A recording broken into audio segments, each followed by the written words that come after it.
Welcome, ladies and gentlemen, to another Vedius VOD review. I'm here on my Twitch with my fantastic stream. And if you're watching this, you're probably watching it on YouTube. Sucks for you, because you could be here live with the Twitch chat every Monday, 6 p.m. CEST, and be a part of the thought-provoking questions that my Twitch chat loves to ask, such as, I'm going to mess this up now. Is water wet because it is wet, or does the water make it wet? And why am I not on a horse? In any case, if you too want to be a part of that riveting conversation, you can come over to twitch.tv/VediusOfficial every Monday, 6 p.m. CEST. Happy to see you there. Anyway, today we're going to be VOD reviewing Vitality versus G2 Esports. As you may know, this team sucks now, which is great because it means that we get some fantastic content. So without further ado, let's talk about the game. Right. So, I haven't done a VOD review in a long time, so let's see if I can remember how to do all this. As we go through the bans, you'll notice things that we often always see. So let's talk about it. Let's learn a little bit more about League of Legends. Let's think a little bit more and see if we can improve our understanding of professional play. Is my camera in the right place? Yes, it is. All right, so bans. So Syndra and Varus are pretty common red side bans because you don't want to give them first pick. They're both really OP. Some teams will choose to leave them open so that they can trade one for the other. I forget which team it was, but this team, it may have been Fnatic and XL, but this team picked Varus, and then this team picked Syndra. So you can do trades like this too, but Team Vitality are basically saying, no, we don't want to have to deal with any of that OP crap, so they ban it. Graves is an interesting one.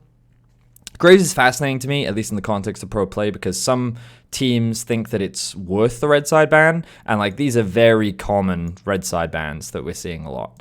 But other teams think that it's actually not worth the ban, which is interesting, because while I do think Graves is very strong, he's very difficult to punish in the early game, and is overall a pretty well-rounded jungler, he hasn't actually seen a huge amount of priority here in the LEC. I think we've actually only seen him played like once or twice. So yeah, the priority on Graves is interesting, and I'm curious as to how that changes or develops throughout the patch. In any case, with Trundle being banned, that could also be the reason why they banned Graves. Right now, Trundle and Graves are considered the like S tier junglers by EU pros. Right, that says Graves. Okay, I know that I'm not good at English. These two are the like S tier, so these are the ones that normally you want to like first pick or like early rotate.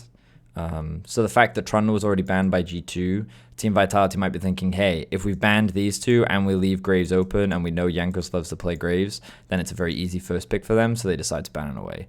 Of course, the risk is that you do leave things like Thresh open, but even though Thresh is very popular, especially over in the OPL, and even though he's like very strong, there are many champions that you can put as an answer to him, like Nautilus is still absolutely fine, right? So Vitality are leaving their options open, and we also know that they have the intent to prioritize the Kalista as well. So if they get Thresh, great. If they don't, they can do Kalista Taric, they can do Kalista Nautilus, they can do Kalista whatever they want. Yep. The interesting ban from G2 I thought was the Ezreal. They also chose to ban away the Azir. This suggests that they wanted to take Azir away from Elitza while also not having a priority on it themselves. Because if you're banning away the Azir, it suggests to me that you either don't want to pick it or you don't want... Well, it could be a combination of the two in that you don't want to play it, but you also don't want your opponents to play it. So it's like an effective double whammy. And then the Ezreal ban, like Ezreal's very safe. They could be worried about a potential Ezreal Yuumi, which is a very safe bot side of the map.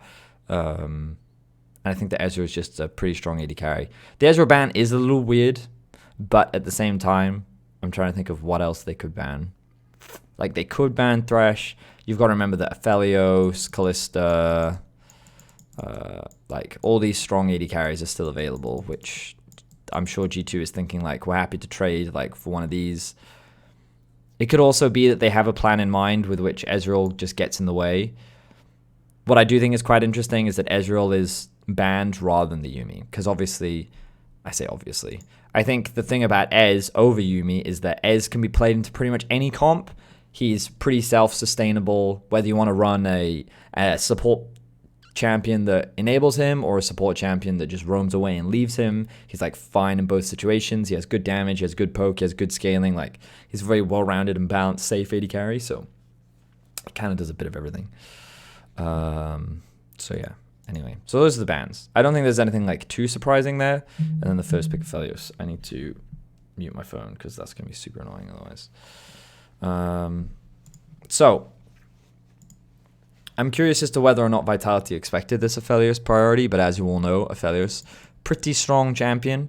We haven't seen a huge amount of first pick Thresh in Europe, so I'm not surprised, but the fact that, like, this is where I bring into question, right? If their priority is to play something like an Aphelios, I guess they're also thinking maybe we can get Aphelios Thresh, and if we don't, then we can do Aphelios Tahm Kench, which is what I think they end up doing, because Tahm Kench is fine into the Thresh. It's pretty weak in the 2v2 early on, but it's enough protection so that if he ever gets hooked, he's like, yeah, we're fine.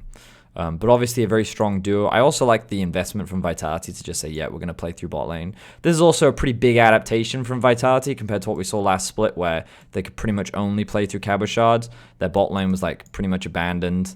Their mid laner, well, they never really played through their mid laner. So I like the fact that they're just saying, hey, you know what, we have to try and get ahead early, which you can definitely do with these two, and then we can try and snowball off the back of that. So nothing too crazy so far.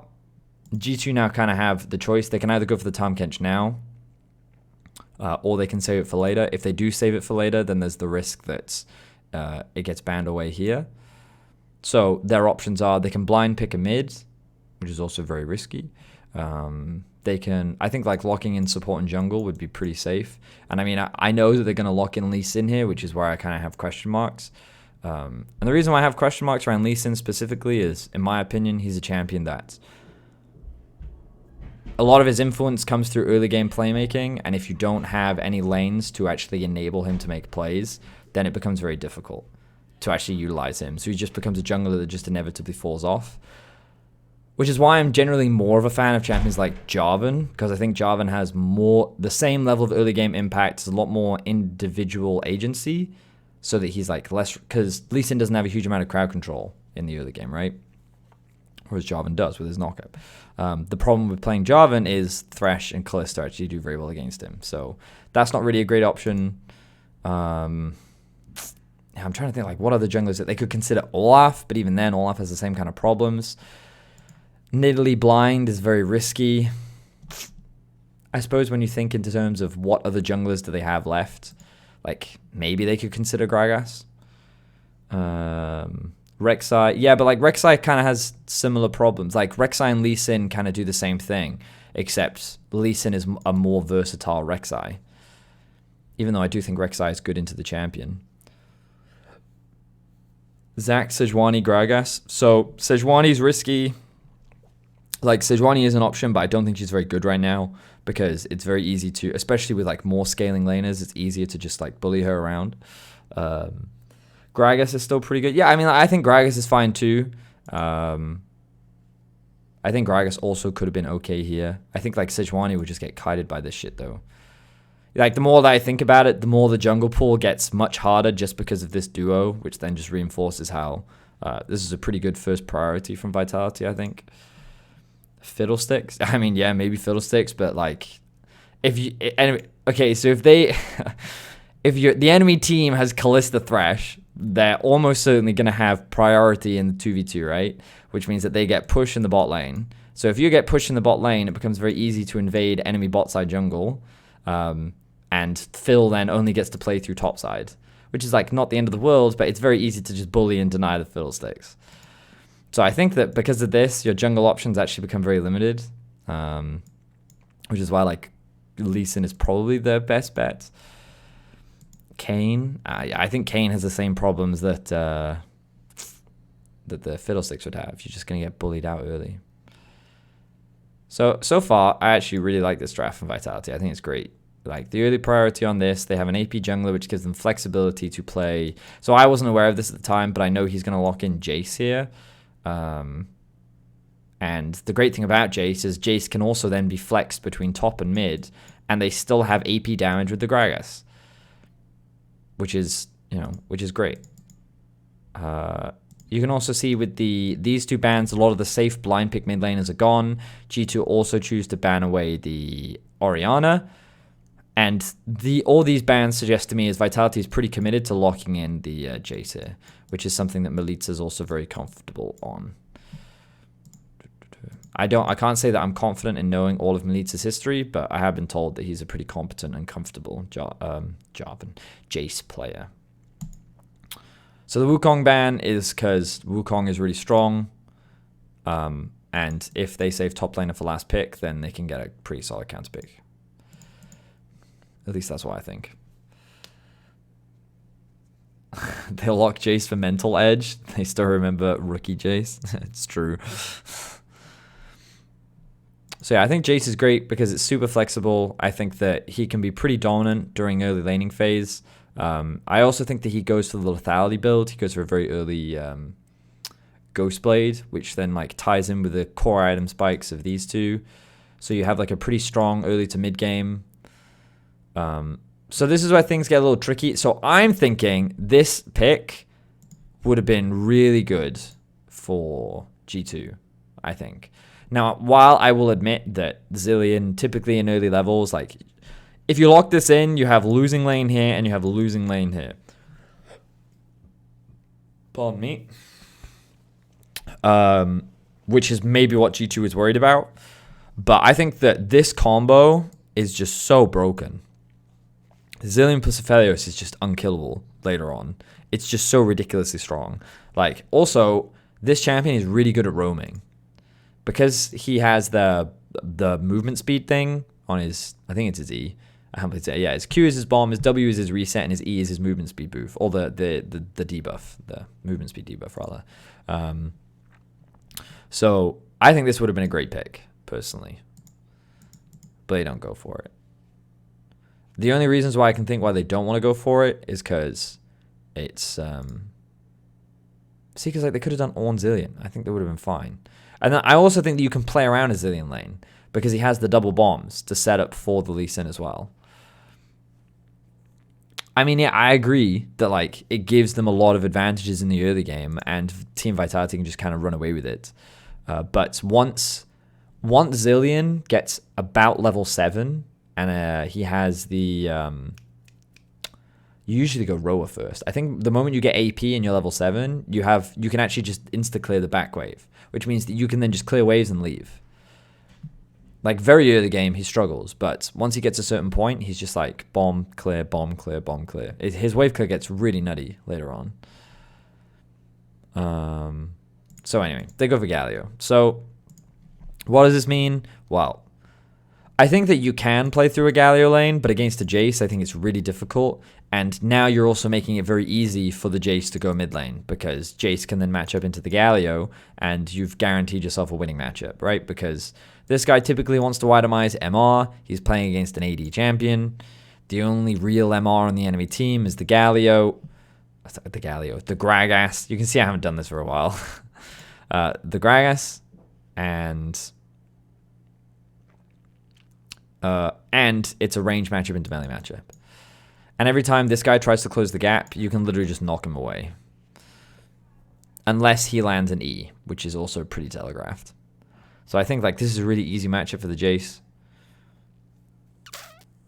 And then Ornn, of course, is now going to get counterpicked, which it ends up getting counterpicked by Sion from Team Vitality.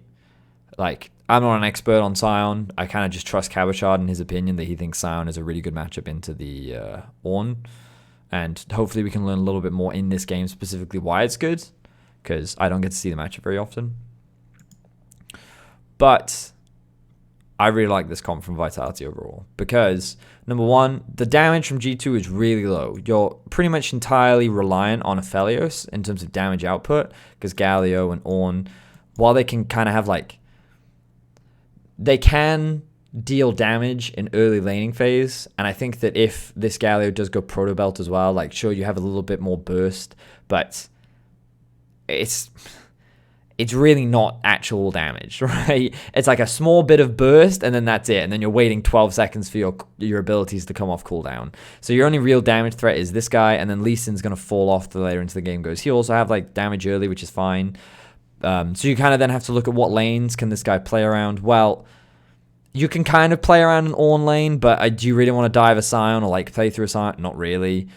You can play through this guy if he runs Cleanse. I think it becomes a lot harder, but also Jace, because he's ranged, he has the movement speed boost, and he has the hammer to knock away a Galio, and because of how telegraphed Galio is, I think it's very difficult, which means that your only real plays are to play through bot, which is exactly what Team Vitality want to do. And you can't actually play through bot in the traditional sense, because this duo is very safe.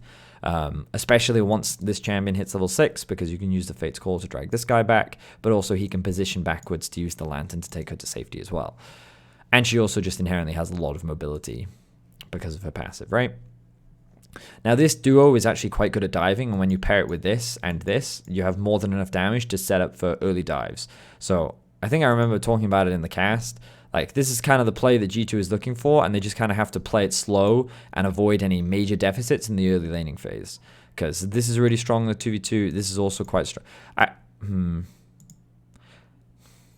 I think this never wants to gank this, because if you ever get counter-ganked, you die. But if the Gragas were to counter-gank these two trying to gank him, then I think you're fine. But I don't think he ever actually wants to gank this lane. It's really dangerous.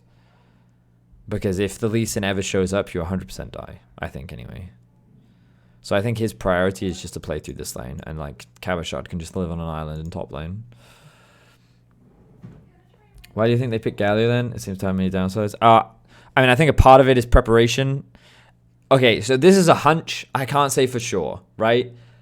I think G2 is not expecting a Jace to come out from Team Vitality. I think that when they saw the Jace, the reason why they locked in Ornn so that they could spend more time thinking about what they wanted to play mid lane. And so I think that Caps was like, I don't know what's that good into Jace right now, because I haven't played against many Jaces recently. I don't know what options we have left. Let's instead just pick for the comp. And so he then kind of forgets that he's playing against the Jace and instead goes, I think Galio is the best way to protect the Aphelios. But I'm making a lot of assumptions there. So don't take that for like what it is. There could be other reasons, as I mentioned, that, like, again, in the context of the comp, you can kind of understand where they're going. These two are very strong front line. The Lee Sin also has a very good kick to be able to provide more peel for the Aphelios. There are a lot of tools on the side of G2 that can be used to protect this champion in later fights. And so the idea behind the comp in total makes sense. It's just that Caps is picking for comp rather than picking for lane, which is not unreasonable. Corki mid could have been good. Yeah, Corki mid could have been good. But then you've also got to factor in you're playing Lee Sin plus Corki. So the Lee Sin just becomes less valuable. At least with a Galio, you can actually make plays in mid. And Galio can roam easier. Well, I say easier. Corki can also kind of roam because of his package. Joke aside, bad preparation for the week in the tool. There's no deep reason for it. That's on me. Yeah, so like that's kind of where my speculation comes from. Karma plus Olaf. Yeah, they also could have done that. That could have been interesting if you'd done like Olaf jungle plus Karma. Yeah, I think that's actually a pretty strong duo. But I actually don't think Karma is that good into Jace. Because I don't think that you can utilize her strengths, which is like poking, harassing. I don't know. In any case, I think the draft from Vitality is really good. And I think they have a lot of agency in the early game. I do think that they will get outscaled, depending on what situation the Aphelios gets into. Because unless Sion is getting flanks, the only threat that the Aphelios really has is this. Because it's actually very difficult for a Jace to just run into the middle of this whole comp and be like, "Bruh, I'm going to murder you." So I think that it's pretty reliant on late game fights for him to be able to find successful flanks and for him to have his flash up, I think. I think it's playable now. Especially, what's playable, Ender? Rise isn't picked because he gets outranged by Isaiah Corki, not because he doesn't. Rise here. I mean, Rise could be fine. Yeah, Rise into Jace is fine. And then, like, Rise Lee is also okay. The thing that you always got to be taking, like, so the thing about Rise is he kind of sucks against tanks because he's quite short range. So he kind of just has to kill the front line, and I don't think he does a great job of like just melting and obliterating a front line. At least that's what pros have told me before. Because his range is relatively short, sometimes his impact in the later game gets a lot harder. I also think that Ryze versus Jace in a side lane later is probably not Ryze favored.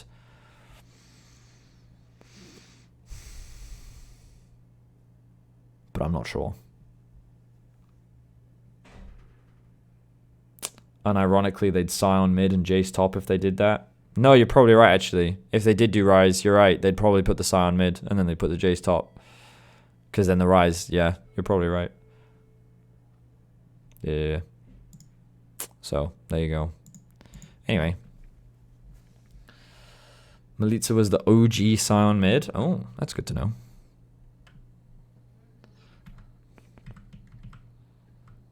Alright. So, we're going to be asking a lot of questions in this game and just thinking about, like, what could the teams be doing? What should they be doing? You know, thinking about it. So, we'll start off by looking at jungle pathing, seeing what directions both junglers take. I would say that jungle pathing is something that I'm not expert on and I rely a lot on Ender for. So, trying to, like, ask these questions, think about it, look at it, I think is really interesting. So, yeah, we'll see. So, what kind of options do they have for both sides? Well, Gragas doesn't want to play through topside, is what I think we can safely say. Like, there's no real benefit to having this advantage, and I'm pretty sure Ornn gets the early push against Sion just because you have more wave clear. So I wouldn't be surprised if we see the Gragas do a full topside clear and then move into bot side so that he can look to play through either a counter gank in mid or look to set up a play on bot side. Those are the options, I think, for Gragas. For Lee Sin, I think... What options do you have if you're Lee Sin? Well, you could consider top, because if you do have push, but you're not going to look to early dive a Sion, so that's unlikely. Maybe your early path like takes you towards mid. If you assume the Jace is going to push, maybe there's an opportunity for you to look for something there. You know you're going to lose priority bot, so you could also consider pathing bot to look for a potential gank onto an overextended duo. But again, that's dangerous because Thresh Callista level 2 is very, very strong. So we'll see. Let's have a look. See what they do.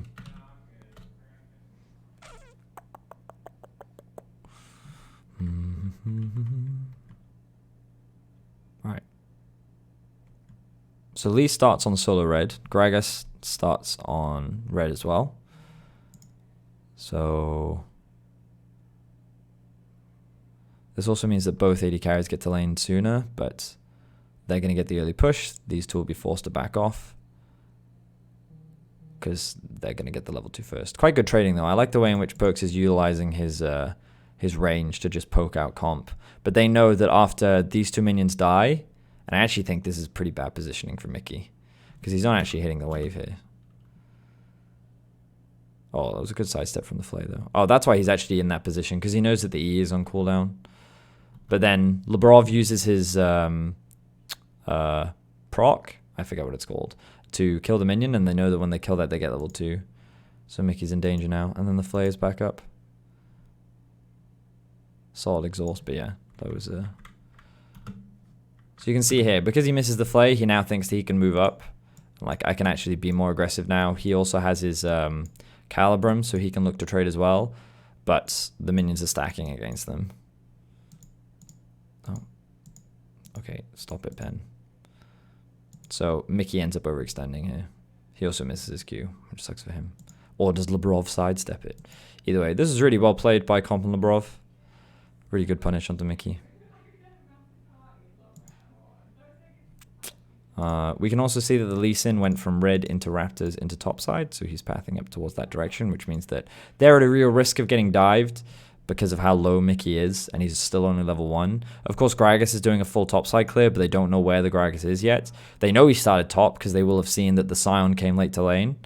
But outside of that, they don't know where Gragas is. They don't know what his full clear is. So he's obviously done that. He's going to start pathing in this direction and could make his way bot. So these two have to be very careful right now.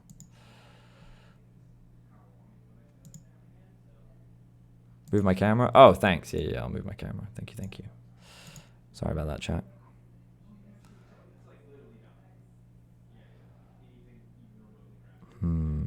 Okay, so Gragas... I'm curious as to what the Gragas does here. So if we look at the minion wave, one sec. So it's actually still pushing towards Perks and Mickey right now. So this suggests, okay. So because the way to look at minion waves, right, is obviously numbers mean everything. So that's the easiest way to tell which way a wave is going to push. Sometimes that isn't always true. Well, in most instances, that's usually true. But it's also like health bars, right? So comp pushes this to make sure that the wave is pushing this way. And immediately, if I'm Perks in this situation, I'm like, rather than these two looking to have the wave bounce back, they're keeping the wave pressure up, which then suggests that a jungler is coming and is going to threaten a dive. So this guy will look to keep pushing mid, to keep caps here as much as possible. He doesn't have TP, so a risk of TP is unrealistic. Melita does have TP though, so he'll push in the wave, probably move into Fog of War, threaten a potential TP flank that come in from behind, and they look to try and kill them. So we'll see how G2 respond to this. Jankos is still up towards the top side of the map. Gragas is going to skip the blue and immediately path towards bot. And then they're saying, okay, I don't think we can actually make this dive happen right now. We've got another wave coming in. And we can see the Jankos is hovering around mid. And to try and cover for caps. Oh, and they're actually going for the top lane. Okay, so they're actually doing the cross map here. This is pretty interesting. So G2's response to our bot lane might get screwed is let's try and screw top lane because we know that enemy jungler is going to be pathing towards bot. So you can see that the Ornn is keeping the wave pushed underneath the tower, and he's got a wave stacking up. Caps and Jankos are looking for it, and Caps has been able to push in mid as well. Melitza still has TP, and so he can use that to TP up towards the top side. So that then mitigates the gank completely. So while they do force out the TP from Melitza, G2 don't gain any advantages, and this gives the opportunity for NG to move into enemy jungle, get some vision, steal away some stuff. Fortunately for Perks and Mickey, their wave is actually in a pretty healthy state. Oh, well, now it's not. That's a pretty good trade. But now he's got to be really careful. So, he just swapped to the... That's interesting. Sorry, I'm thinking about a lot of things right now. So, by going for this trade, it inherently makes the gank a lot harder. Because Labrov doesn't have Ignite, while they do have heal... Because he's lost so much HP, G2 can probably turn this into a 2v2 if they commit to the fight, and they know that Caps is on the way as well. So this play may look like int because they're pretty aware of NG being on the bot side of the map, but because of the circumstances of the map and they know that he doesn't have TP, they're fine. You can also see that Jankos is making his way down too. So they nearly kill Labrov. Oh, okay. I lied. It was just an int play.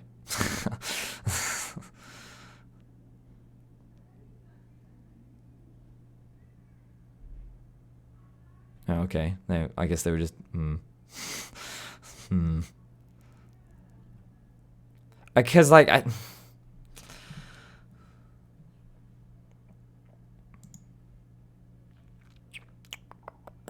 So, like, I think this trade is, like, fine, you know? Because they can just back off from this and just wait for Caps to come. I think Caps is here, underneath the CC button.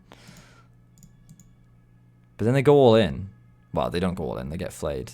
See, because at this point, I'm like, this is where they die. But then they actually turn their attention onto Mickey. And they have no summoner spells. So Mickey just dies. And they also use the heal. Do they get something back for this? Still, yeah, they trade it 1-for-1. Okay. So at the end of the day, this actually isn't that bad for G2. It's really not. So it could have been like, you could argue that this was a bait. You could.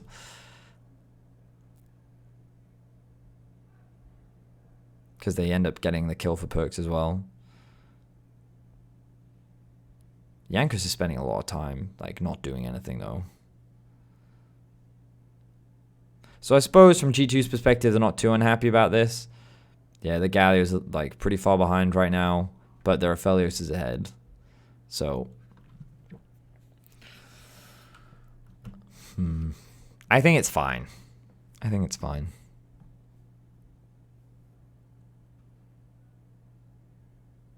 Alright, so what do these teams do next? Well, Drake is an option. Like, I'm not saying that Drake is something that both teams immediately want to do, but Drake is something that both teams are thinking about right now. So, with BF Sword, Perks can feel pretty comfortable that he's stronger. And with Exhaust coming up soon for Mickey, the summoner spells for G2's bot lane is going to be up before that of Comp and Labrov. Well, Comp, anyway. So G2 can probably feel pretty comfortable that, hey, we have a stronger 2v2 right now. We can probably look to trade and push if we wanted to, or we can consider a Drake play. The thing they have to bear in mind, though, is that Kawashard has teleport, which means that if they do try to force a Drake, it's much easier for Kawashard to rotate than it is for G2. The other thing to think about is, remember in draft, we were talking about a potential dive. G2, 7:30 is normally around the time that you expect that sort of thing. Because I forget the specifics, but I had a conversation with Peter Dunn about it, where he's like, usually on wave 7 to 9 is the one where you want to try and utilize that, because you've normally been able to secure yourself a BF sword, or like you've got that 1300 gold base, right? So you can then come back to lane, you have an item, and it's easy for you to be able to, well, typically you want a champion that can then push in mid and get prio and then roam. But also the bot side camps will normally be up as well, because if you've started on red, 6:30 is around the time that your red will be respawning, so jungler will also be on bot side of the map if you're blue. So you can see that Jankos is top side right now. He's going to clear those, look to reset, then path towards bot. And then Gragas is just getting scuttle control. So they're actually just going to do it in advance, which I think is pretty good. Because obviously, I mean, the easy decision here is that they see, this is thanks to the vision that Sion got on top side, they know exactly where Jankos is, which actually makes this decision really easy for Vitality. Enemy jungler isn't here. We can do it. Fair enough. Yeah, I think this is fine from Vitality. Damn. Labrov is like playing super well. Look at this though, right? So wave is stacking, okay? So you know it's going to push. Perks oversteps. He does overstep. He's trying to get a trade onto comp. Labrov is like, okay, I see you. Flay, Mickey doesn't consume him. Auto into auto. Half his HP is gone. Really well played from the bot lane from Vitality. That was a big mistake there from Perks. Really well played. So Jankos, knowing that Drake is gone, is now pathing up towards topside. None of those camps are there, so he's falling behind. He will get topside scuttle though. So now the important thing to recognize is that because this wave is stacking bot, it's also going to bounce backwards towards the tower, and we're kind of like getting to that 7:30 window. Maybe in the context of waves, I'm misusing it, but 7:30 is around the time that I normally see a lot of dives happen. I need to figure out how I want to verbalize that better. You can see this wave is now starting to slow push. Labrov and Comp are a little worried to overextend because Melitza's only just come back to lane. Caps is also level 6.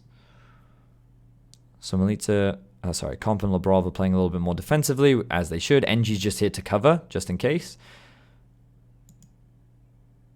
If he landed that hook, they probably would have gone for that play. But now you can see Jankos on the bot side of the map. He's going to pick up his red buff. And keep an eye on Caps now. Caps, because of his unsealed spellbook, also has the TP, so he's going to look to reset. And here's the huge wave. So this is the one where G2... So this is where, like, now I kind of have questions around what should NG be doing here, right? Should NG, knowing that this... Because, like, this is... the play is obvious, right? Unsealed spellbook tells you that he's swapped to teleport. So they know that he is teleport. They know he's level 6. It's Galio, and there's a wave stacking bot lane.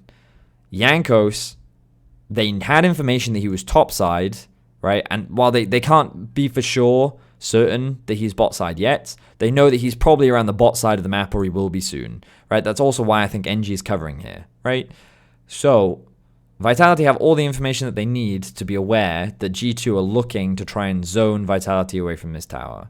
So the question is, should NG wait and cover and just hover around here so that these two can still farm underneath the tower? Or is NG realizing that there's nothing he can do in this situation because he's still in level 5, so it's better for him to go back to base and then just clear his topside camps? So let's think about it.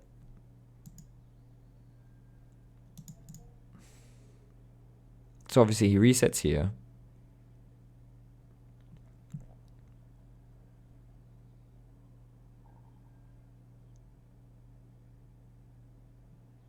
It's like they're actually pretty safe here for now because the wave wasn't so big and Jankos wasn't threatening them as the wave approached. So you could argue that the timing was a little bit off, but the TP then comes through. Common Labrov actually don't lose a huge amount off the back of this. They will lose some plates, and so this is where they lose. And then this is a great TP. Okay, okay. So NG actually did the correct thing. Okay, this is actually super cool. So the reason why this is cool is because you notice that he actually passed towards top. He's pathing towards top so that he can cover the lane. Because Cabochard is going to base, reset, and then TP to bot. So rather than have NG cover, they're having Cabochard cover, while also being able to swap the lanes. Because G2 can't dive this guy.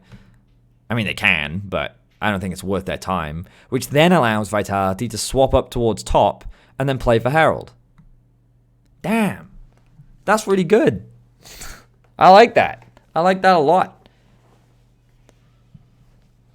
So we could, the argument could be made like, sure, NG could have stayed and they could have achieved the same result. But the plan for Vitality is to swap to play for Herald anyway. Because they don't want to keep playing in this 2 versus 2 right now because he's got his BF sword. So they don't feel comfortable, and they also know that this guy is looking to try and dive bot. So let's just move the bot lane away. Let's mitigate G2's early game playmaking abilities, and let's just swap anyway. And if Cabochard is going to come bot, then why not TP at the time that G2's threatening the dive so that they can then, actually just avoid the dive. And then NG's able to... Damn, this is great. This is great stuff from Vitality. I like it a lot. Alright, and then this shit happens. Alright. We'll come to this in a second.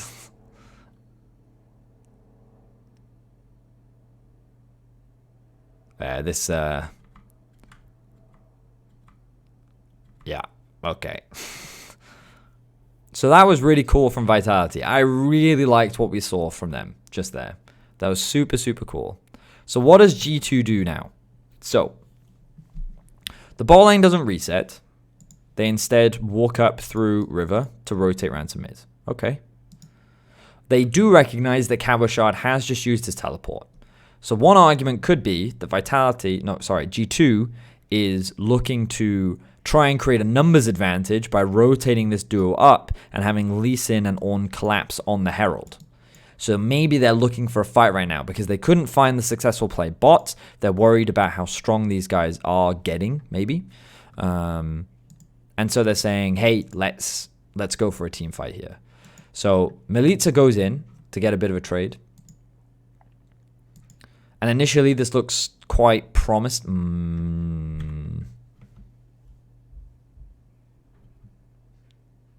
So I think the goal from Caps here is obviously to try and push the wave out, right? He wants to get mid-prio, so he just wants to try and clear this. Milica goes for the trade because he recognizes that Caps' focus is on the wave and he's effectively overstepping. And he also knows that these two are rotating down. NG's more than happy to just solo the Herald. So that's where they engage here. Jankos and Mickey are already rotating up, so this creates a 3 versus 3, but I think that because Jankos is still level 5, because Comp is in a pretty healthy position and Labrov is just tanking up the front line, especially with the health discrepancy between these two, I think that right now it still favors Vitality currently. The other thing to note is that Aphelios is roaming up, and so G2 is probably thinking in this point, especially seeing as they see the Gragas here, they're like, we can create a 4 versus 3, we win this. All right? But I think they don't respect the fact that Sion can rotate extremely quickly. So let's see exactly what happens in the fight. So they get a knock-up. They're focusing the Brov. Okay? He takes barely any damage. Meanwhile, Comp is completely safe. Jankos, remember, doesn't have ult. And Perks... What does he do? Let's just watch Perks here. Perks ult misses, tries to get in range, ends up just getting completely flanked by Cabochard, and then they kill Mickey. Mickey does have flash here. Can you flash when you consume someone? Can you consume, flash, and then spit them out? Can you do that? No? Okay. That's probably why he doesn't flash here. Yeah, because I wondered this during the replay. I didn't bring it up, but I saw that Mickey had his flash, and I'm wondering if he didn't use it just because the spit out here. So he takes Caps to safety. Spits him out. I mean, he probably could have flashed here, but the debate is, where's he going to flash to? It also seems like he actually tries to body block it for his team. So, all right, maybe he doesn't flash here. That's fine. He uses Exhaust on Kavashar, but that doesn't matter. Kavashar gets a great flank. And as Ender mentioned, it looks like that Wonder's trying to steal away the Herald, but that gets smited away by Enchi. So obviously this fight is not going well for G2. Really good flank from Kavashar. And then for some reason, this is the thing that confuses me, right? So remember, Yanko's still level 5, Caps has no HP. For some reason, they try to collapse onto Engie here. Like, he's a squishy Gragas, I get it. And like, a lot of abilities have been used, I also get that, but I don't understand the rationale here.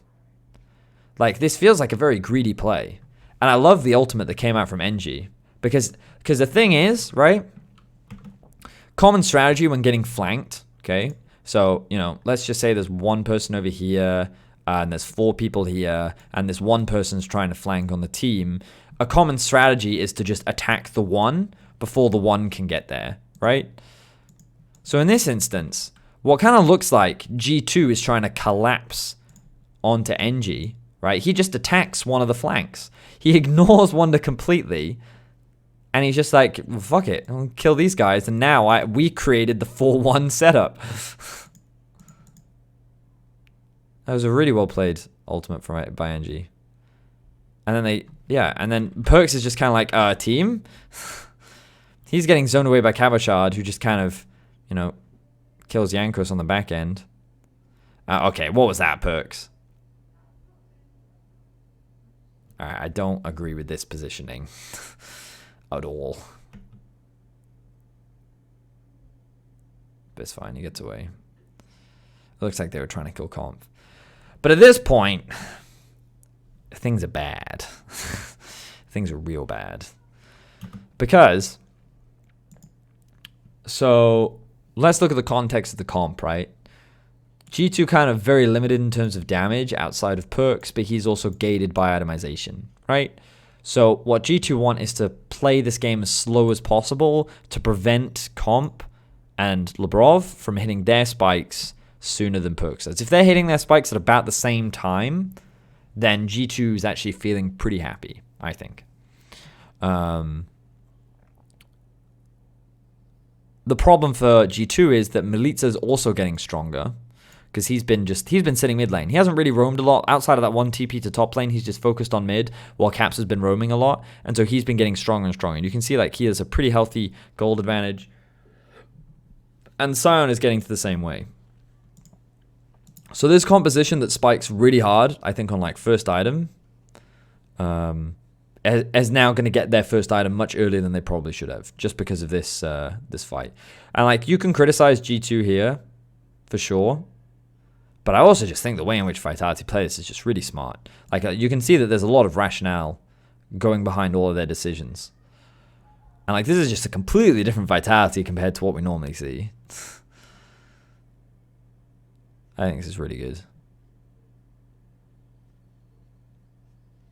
So,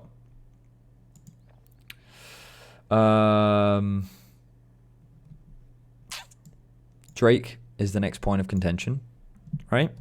So G2 probably can't fight this, and they probably shouldn't even try. So Vitality send their duo back to bot lane in the aim of getting push, so that they can then look to collapse onto Drake, which is about to spawn. So they'll be able to secure, I think, no, Scutter's on top side, so they're not going to get that. Just clear out the vision. Okay. Interesting.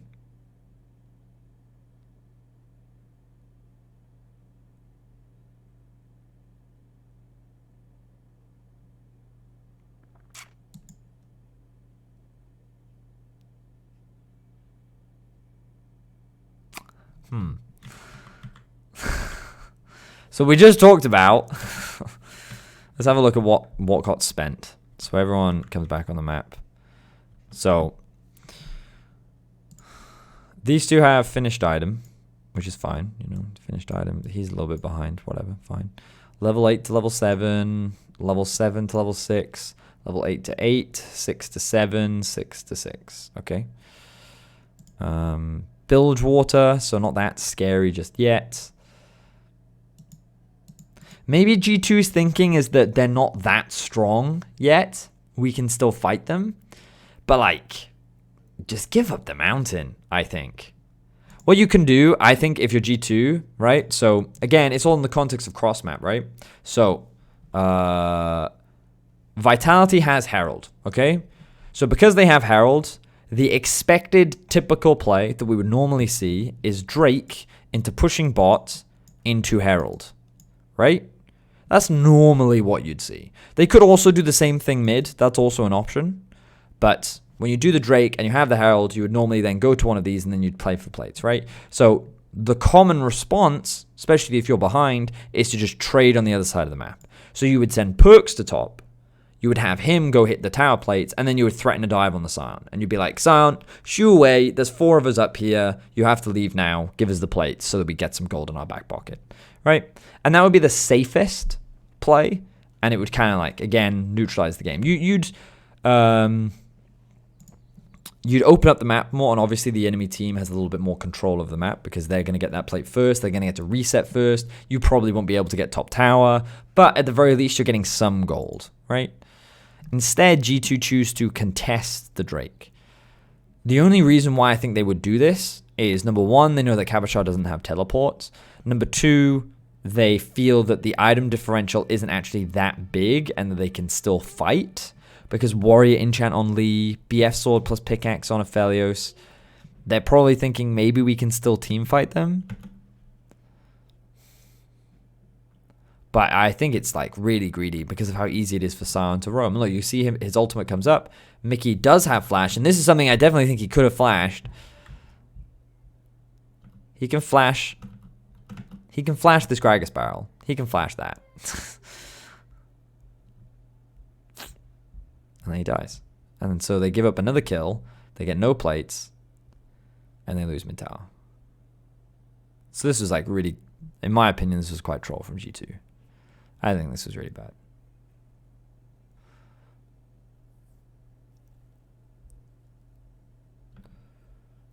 I think that, yeah, I think that was just really bad. Because now, like, they've gone from bad to worse. Yeah. So what is interesting is that, so something to think about. Can they send Perks and Mickey to a side lane? Because sometimes you can't always send your AD carries to a side if you're worried about getting killed.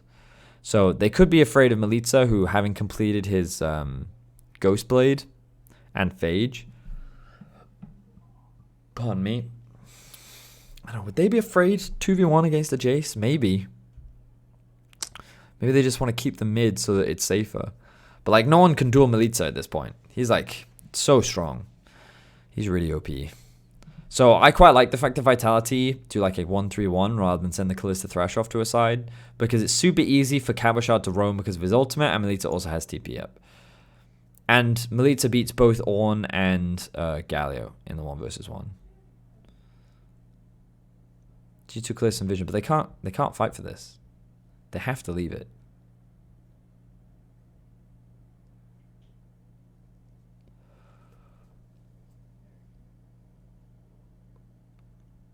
Yeah, they have to. This is why I'm bringing into question, like, why are they not sending Perks top? Now they're sending him top, right?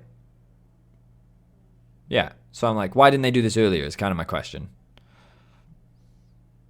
They may have been worried that Galio doesn't have enough wave clear to hold. So that's why they felt they needed the wave clear mid while Herald was up, because they wanted to try and protect the tower. Maybe.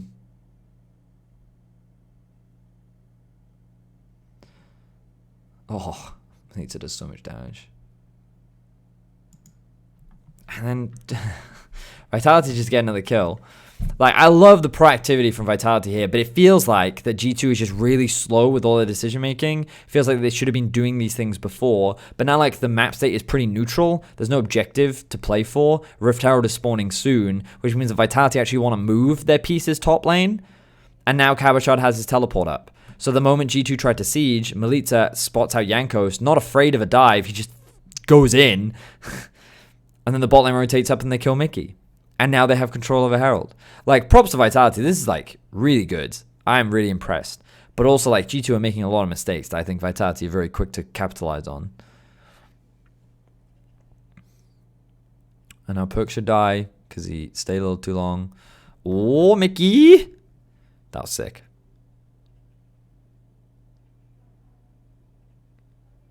Oh, and then Lebrov just fucks him. Look, just watch Lebrov. Just fucking watch him. You, come here. That's so cool. So Kabashad channels his Q. Look at that. Look at that. Oh. Oh, that's good, man. Donk. Oh, Lebrov. Damn, dude. One insane support. That's so good. And he knows he has Kalista ultimate too, so he's fine. Yeah, Vitality just smurfing on G2 right now. It's a clean game. Now they're like giga fed, okay? Now G2, like, they just have to pray. They can probably get Herald here because Vitality has to reset. But yeah. What I love about Melitza is, like, I think this is the second time this game now where we've seen him just go for a trade. But it's not like a brainless trade, right? He's clearly thinking and knows what the play is. NG's on his way, right? The bot lane is already rotating up, and Sion's TP is literally about to come off cooldown. So Melitza's like, worst case scenario, G2 hard commit onto him, and they tried to kill him, in which case these three people die. Best case scenario is he chunks Jankos out, and it becomes easier to kill him while these two are now split up from Jankos. Like, it's just a really informed decision. And he's just like, yeah, fuck off. And then Mickey's like, well, I have to body block this or my team's going to die. And then Perks overstays. He thinks he can get some XP, and then NG just comes in from behind him. Lebrov is here as well. Forces... I mean, the flash was coincidental for Mickey because he wanted to flash to save him anyway. And then Lebrov with the flay. Yeah. Yep. G2 are definitely out of sorts here. Another good flay from Lebrov. I think NG's also played the super well as well. Like, everyone on Vitality is, like, doing their job, and they're doing it well. So they get another Herald. Like, this is a super clean early game from Vitality. Super clean.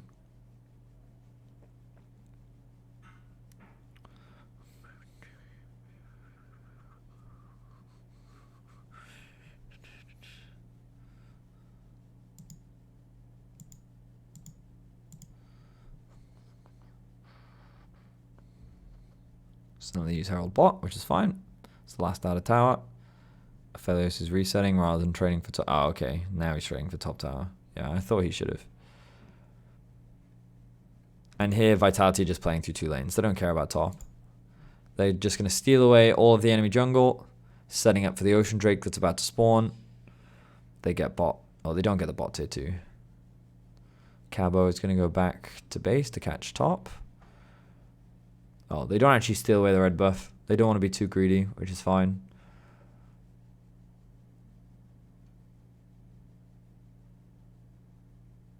Okay. So now, Vitality's like online. They hit their everything. You know, Black Cleaver plus Ghostblade. They've got the Sunfire. I think Kawish still needs to reset. Spend his money. I'm not sure how much money he has. But Blade plus Runans. Yeah, pretty OP. Gragas about to have the Zonyas ready as well. I think itemizing armor here is fine because, you know, the only real down threat is perks. So just get it. it also means that it's easy for you to just flash in and engage. And again, notice how they've just abandoned top lane. They really don't care about it. They're just playing through mid and bot, which I think makes sense because you then have Melita sit in a side lane and then you play around Melita. Or like you play through him, you know, because it's easy for him to generate pressure on a side.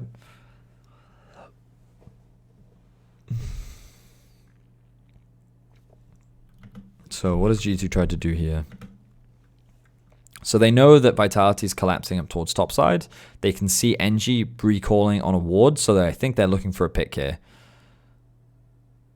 Oh, what? That's disgusting. Look at this from Lebrov. Look at this. Look at this. Sidesteps Q. Okay, he kind of has to take the tongue lash. But I think the most important thing here is he sidesteps the Q from Lee Sin.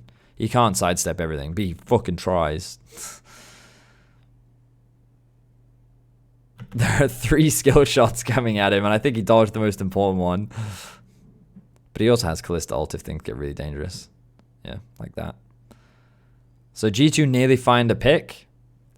Kind of goes to show like what G2 typically do. This was a very small window where I think they could actually make this play without anything going wrong, per se. Because they know that NG has literally just base. They see Melita top lane. They should know that he doesn't have teleport. And so they come very close to getting a pick here. And if they get that pick, suddenly the game slows down a little bit for Vitality and it gives G2 more time.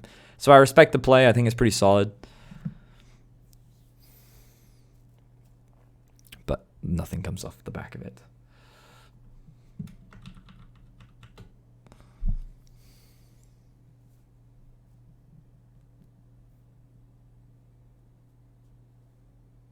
So let's think about what happens next. Drake spawns in 2 minutes time. Vitality's probably going to be thinking about that. Baron, they don't need to gamble. That's probably how things kind of go wrong.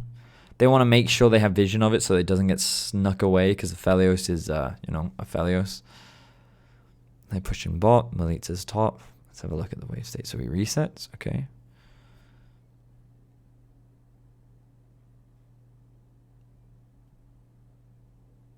Okay, so they all go to mid. G2 trying to get ahead of the game by getting the vision around River. But because Vitality were able to secure Scuttle, they're still feeling pretty confident. G2 looking for picks. The problem with what they're currently doing is that they leave top completely exposed. Yeah, you can... So that blast cone... Not blast cone. The Scryer's Bloom gives them information on all 4 of them. Did they see the Ornn? Let's have a look at Ornn here. So he's obviously spotted on a minion wave here.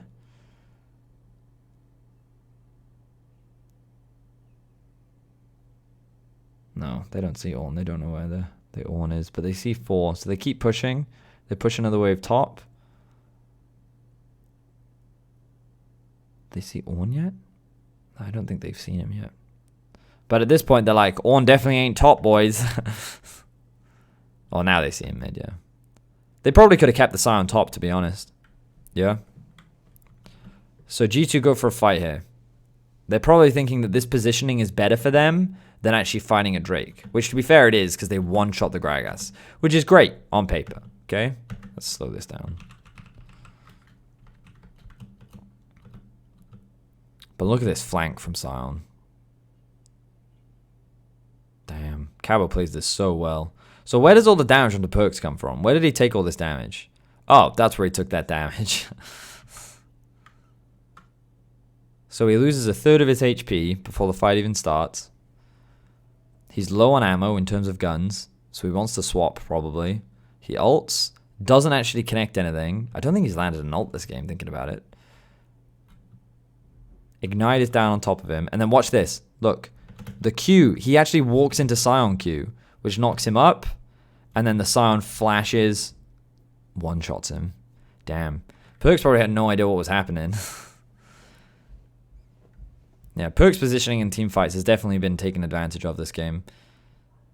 So let's have a look. So the Gragas dies instantly. Lebrov lands a hook onto Mickey. Not ideal, but gets a knock up onto 2. Hey, I think... Throws the lantern down. Look at his positioning, though. I think it's quite interesting. Kind of just watch what Lebrov is doing here. And watch how he's kind of like constantly putting himself in front of comp. I think it's quite interesting. He's just constantly like moving with him. So you can see that Comp is moving to the right. He's moving to the right with him. He lands the hook onto the Galio to keep him protected. You're just kind of body blocking everything, you know? And then Comp, the moment he loses him, loses all his HP. But at the end of the day, the fight's already over at this point because with Perk's dead and Mickey cleaned up as well. Yeah, they come very close to getting him, but no cigar. Yeah, and then Comp just, yeah, it was a well-played team fight from Vitality.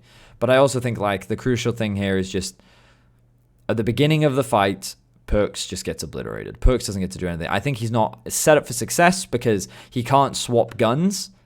So you can see, like, he probably doesn't want this combination of the two, right? He uses his ultimate, it doesn't connect to anyone. He then gets the chakrams now. That was a really good sidestep of the hook. Yeah, that was a really good sidestep because Labrov was aiming for him, but then he just walks into the knock up there, which then makes it really easy for Cabochard to just go in and smash him. But Melitza was on his way anyway. Look at Melitza here. Just follow the Jace. Look how he just walks in, flashes. He was ready to kill Perks here. He was ready. He didn't need to flash at the end because Cabochard got that kill, but yeah, I don't think there was a world where Perks gets away. He still had heal and flash up, thinking about it. Damn.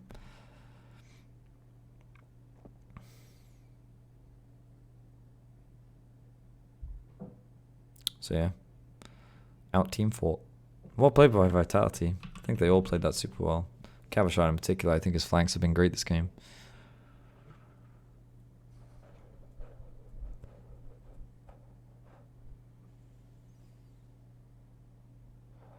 Oh, and then Caps gets caught. I can see what he's trying to do. He's trying to find a pick so that they don't get Ocean Soul, but it doesn't pan out. So then they get it.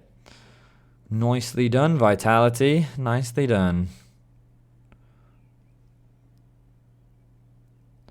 I think the G2 I think I understand why they're going for this fight because it's obviously Ocean Soul, so they kind of have to take it or they feel that the game is pretty much over anyway. Pardon me. And that was, in their eyes, the best case scenario, like, place to fight. And to be fair, they did one-shot NG, so it was a 4v5. But they ended up still losing. And then Vitality just get Baron. G2 trade it on the bot side of the map, which I think is the best thing that they can do. Opens them up for a potential backdoor, even if it's difficult with the comp that they're playing.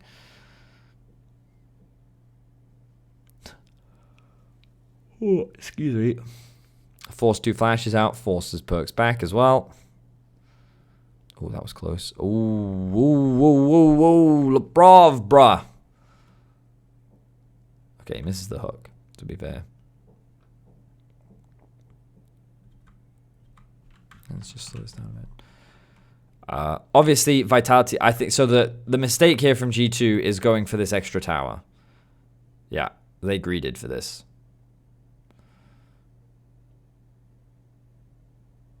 Yeah, they did. Because Cabochard's actually just buying time. And then, okay, Perks really greeded. What the fuck? This is so greedy.